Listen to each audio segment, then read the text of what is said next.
dusozera iyi nama y'umugwi w'amaho w'ishyirahamwe mpuzamakungu ONU mugabo uraba akarere ka Afrika yo hagati ukaba ujejwe amahoro n'umutekano mu karere kacu.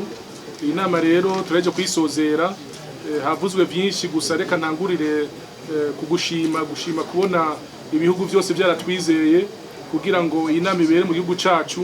Novuga yuko dusubiye ku rubuga rw'imigenderanire n'andi makungu ku by'ukuri, kuko twari tumaze iminsi itari mike, imyaka itari mike kuva mu 2015 atanama nk'izi twakira.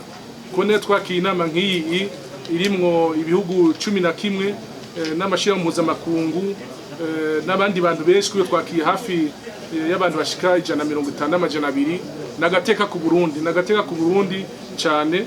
Hamvyo twashitse ko naho ni byinshi cyane, twize ibibazo bijanye n'amahoro n'umutekano muri akarere k'iwacu, cyane twashimiye igihugu ca Centrafrique n'igihugu ca Chad.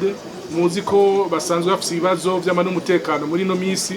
Ivyo rero twavyize mwe bihagije ku buryo yuko tugomba gufasha ivyo bihugu uko dushoboye kugira ngo amahoro n'umutekano bigaruke, kugira ivyo bihugu ntibigume bishira inguvu zavyo mu mahoro n'umutekano ngo zibagire ibibazo by'iterambere.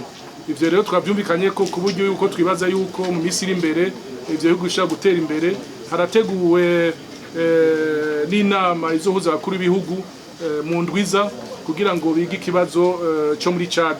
Ivyo byose twibaza yuko bizofasha kugira ngo amahoro aboneke haba muri Chad cyangwa muri Republique Centrafricaine.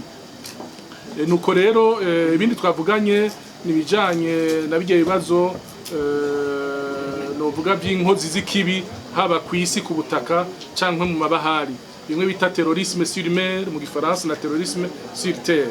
Nivyo nabyo twumvikanye ingene dushaka kubigwanya mu karere k'iwacu kugira ngo mu minsi iri imbere ku vy'ukuri ibihugu nibize biratumwanya mu bintu bya politike, ibintu by'amahoro n'umutekano, kugira ngo dushobore gushira ingufu zacu mu bintu by'iterambere z'ibihugu byacu, kugira abanyagihugu, ubuzima bw'abanyagihugu bwo mwaka karere bushobore kwisununura.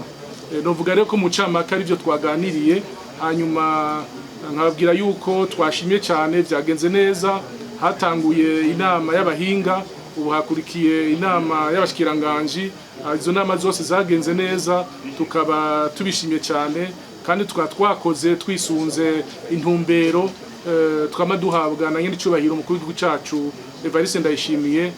Rero novuga yuko abarundi bose aho bari bagende bavuga yuko Uburundi bwasuye kugendegwa, kandi iyi ni intambwe ya mbere. No mu minsi iza tuzokwakira n'izindi nama kumbure zishoboye kuba zikomeye gusumba bitwakira uno munsi. Nkaba ndabakengurukiye, murakoze.